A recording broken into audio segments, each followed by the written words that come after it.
Right, the south end of the circuit is a cloud that's so dark it's actually turned the floodlights on here, the automatic floodlights at the bottom end of the circuit. The rain does, though, normally come from the west track down, doesn't it? Yes, it does. It's going the opposite way today. However, what I would say is it's not actually raining at the moment. There is rain in the air, but it's certainly not going to make a difference to track conditions.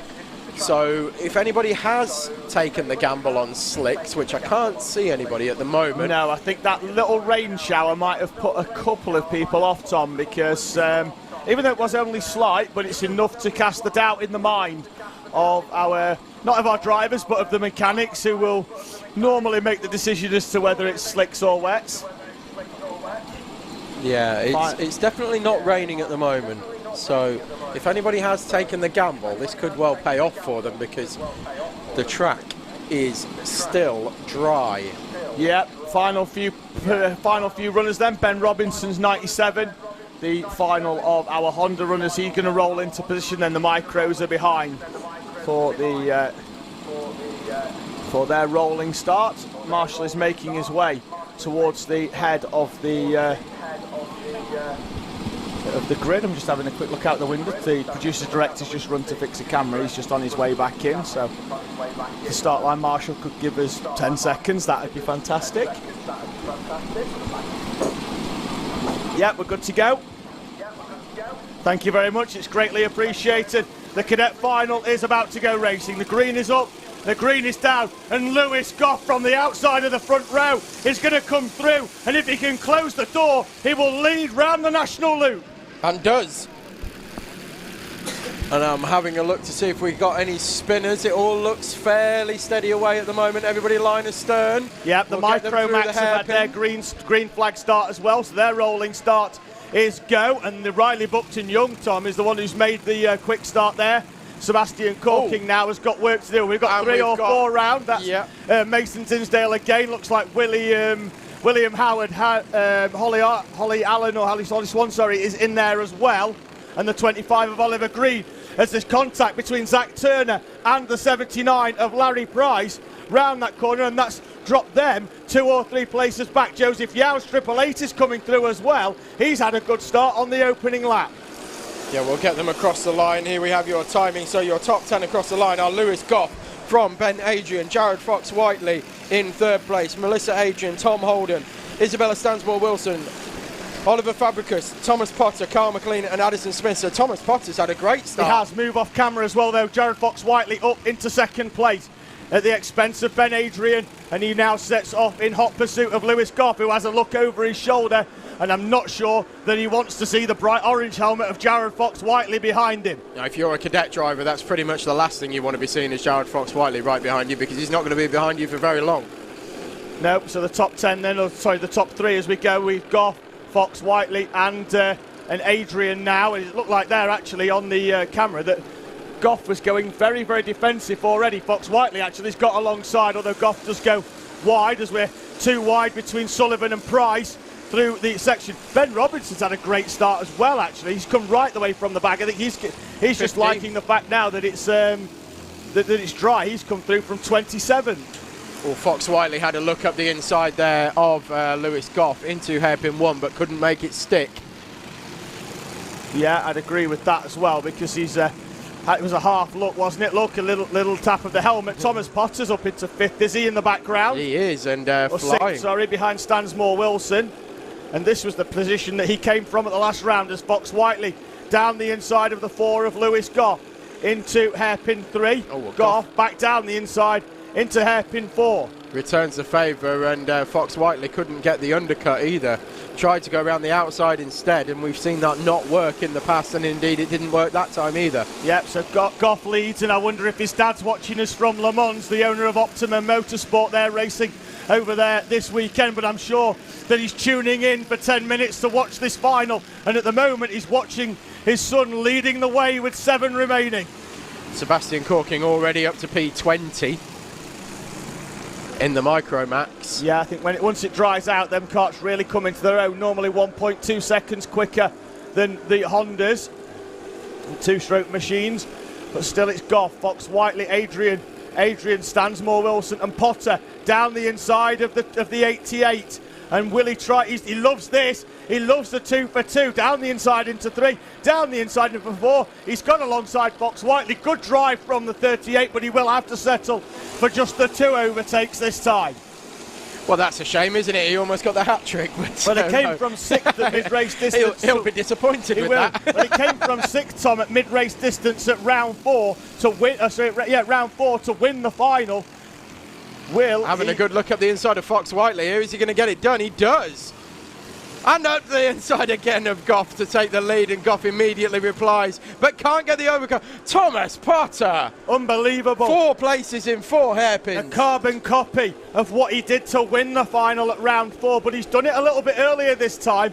Has he gone too soon with this? But obviously it's better to be at the front and defending than to be 2nd, 3rd, 4th, 5th or 6th and attacking, because then certainly for those ones in the middle you've got to attack and defend at the same time, which is exactly what Ben Adrian was going to have to do there. The Heat 1 winner is down in 4th place. Thomas Potter's already got 3/4 of a second on Lewis Goff in half a lap. Yeah. We've got a little bit of debris there. Yeah, I think it's a cable tie. Looks like the carts are blowing that out to the side, doesn't it? So that's all right. That's going to clear that one off the racing line.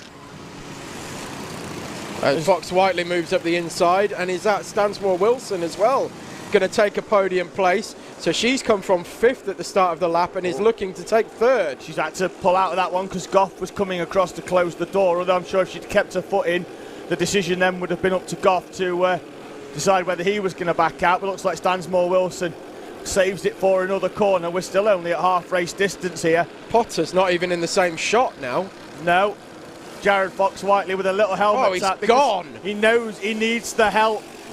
What is Thomas Potter eating in the 2 seconds. He's opened up on that one because either the ones behind him are battling or he's just going off at the head of the pack.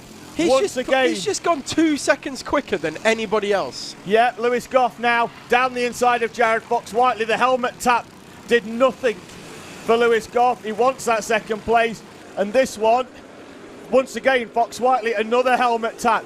Trying to get it in that he needs them to push him round. They need to work together to close the gap to Thomas Potter, because at the moment all the overtakes are handing the victory to the 38. I can't get over the pace of Thomas Potter in these last 2 laps. How did he go 2 seconds a lap quicker? Jared Fox Whiteley is having a conversation with himself inside that helmet. I'm not entirely sure it's just with himself either, Tom. Stansmore Wilson's going to have a look at the inside, and in fact through. Yeah, Goff ran round. Wide. Yeah, but 4.6 seconds, another 2 seconds faster. Yeah, for Thomas Potter at the front of the race. Potter at the front of the pack. 3.5 minutes remaining. As this is now the extra time, and the fact that it's slowing down. See Sebastian Corking in that Micromax picking off the Hondas. Whatever Thomas Potter has done between Heat 3 and this final, I want some of that. Whatever it is, because he has got the juice. Yeah, he's flying. Looks like Seb Corking's going to move up as well into P3 from P7. That Micromax is absolutely flying and started in last place, or second to last place. I mean, they are normally about 1.2 seconds quicker. They do run a different wet tyre as well to the Hondas, so I imagine that's probably got a little bit more grip than what these Dunlop KT3 wets have. Yep, and in fact there he is on screen. So that's Sebastian Corking, who's running a completely different class to the Honda big off Tom at hairpin 1. Ben off. Robinson spins, and then Cody Lamb spins to taking evasive action.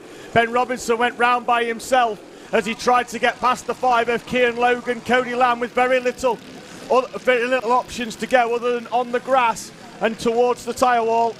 So there's Thomas Potter just coming through the shot, and to put it in perspective, there is Jared Fox Whiteley. Yeah. 8 seconds now. He's still 2 seconds a lap quicker than anybody else. Yeah, Thomas Potter, who likes sliding these carts round. I think he's just revelling in these wet weather, this wet dry race. He's taking the dry line and just sliding that number 38 cart round. 1 minute and 55 remaining, so at least 2 more laps for this cadet final. Tom is this Ben Robinson. Corking, he's done.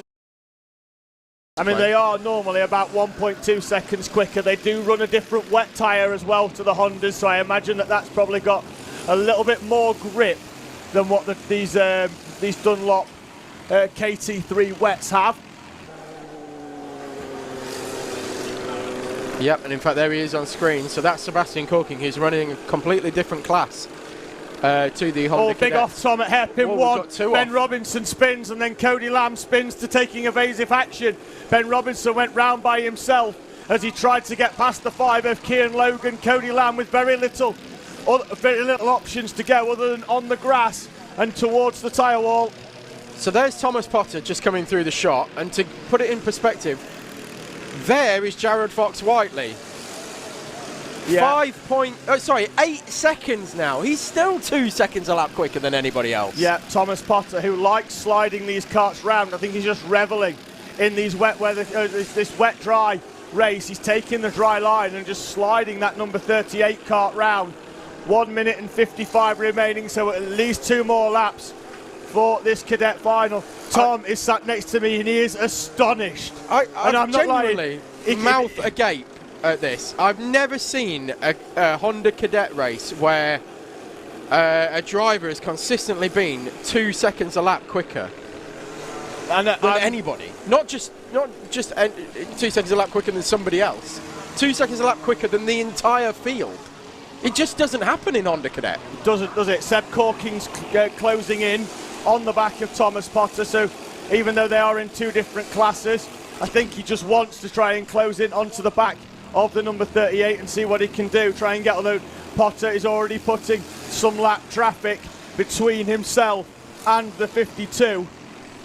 The main battle on track though is the battle for 3rd place. Fox-Whiteley has managed to break away with the assistance of the Micromax coming across. Lewis Goff defends venomously to the inside, won't allow Stansmore Wilson to get alongside. The 2 Adrians are there as well, and it's a 4-cart battle for the final step on the podium with 46 seconds remaining. The last lap board is out then for Thomas Potter, and looks like as well on the back of that Addison Smith in the 15 has come right onto the back of that podium battle as well. Is Thomas Potter on slicks? I don't think he is. I He's don't the think only thing I can was. think. He's here. No, he is on Definitely wets. It's the only thing I could think of to think why he was so far in front and how he's got so much pace. This is unbelievable. I've never seen a performance like this. No, Thomas Potter, when you come across this line, take a bow, sunshine. I think we might have to go outside and just go dead on air for a moment to clap this one. It's been an absolutely astonishing drive. And Tom, I know you've been adulation, so I'm going to let you take this one. That is unbelievable. Here he comes across the line. I am genuinely applauding him. 2 hands up in the air for Thomas Potter. Yeah. And well deserved. Well deserved. Sebastian Corking as well. He's come through an entire pack of Hondas to get within 1.5 seconds of Thomas Potter, who in turn has just come through absolutely everything. 12 seconds. Yeah, Fox-Whiteley gets the third place overall, but gets the 2nd step on the podium. Lewis Goff, I believe, will step on the podium for the first time here at Teesside. 4th overall, 3rd in class. Ben Adrian, Melissa Adrian, Isabella Stansmore Wilson, Addison Smith, Carl McLean, Oliver Fabregas and Joseph Yao complete the top 10 in what is his best ever result as well. And look what it means to Thomas Potter as well. Tom, I know we don't normally do this, but let's just mute the audio and go and applaud this one. What a race.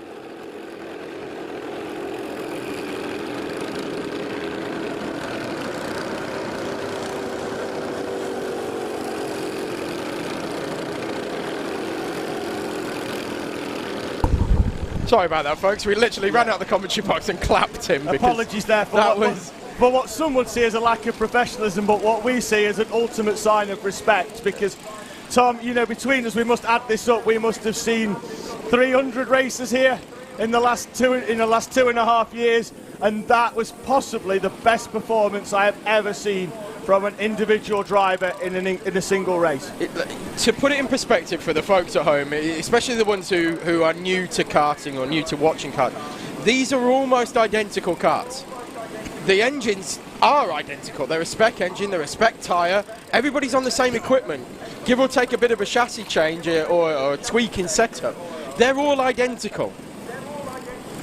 Nobody goes 2 seconds a lap quicker than anybody else. Nobody goes 2 seconds a lap quicker than the entire field. It just does not happen. No, I'm just looking at comments. Someone's just put, Mick Barlow's just put his Potter on slicks. No, he wasn't. He was on the same wets that everybody else was. He was just able to get more out of them than anybody else. 2 seconds a lap more than anybody else. I'm going to have to reset you, aren't I? You are, genuinely. It's completely reset my thinking. I've never seen anything like that before. So well done, Thomas Potter. And also well done to our other podium places as well. Yeah, because, Seb Corking coming through the entire pack for second. I know how much that meant to him because he was punching the air. Jared Fox-Whiteley and Lewis Goff will complete the podium in our Honda Cadet class. And Lewis Goff has been, to quote the great Chris Kamara, he's been fighting like beavers all day. Lewis Goff has scrapped and scrapped and scrapped for that third place. He has fought all day really hard. So well done to Lewis Goff for taking the final step on the podium as well, and Fox-Whiteley as well for taking second. Yeah, we'll take a breather as we introduce our fourth final of the day. It's the Junior and Minimax.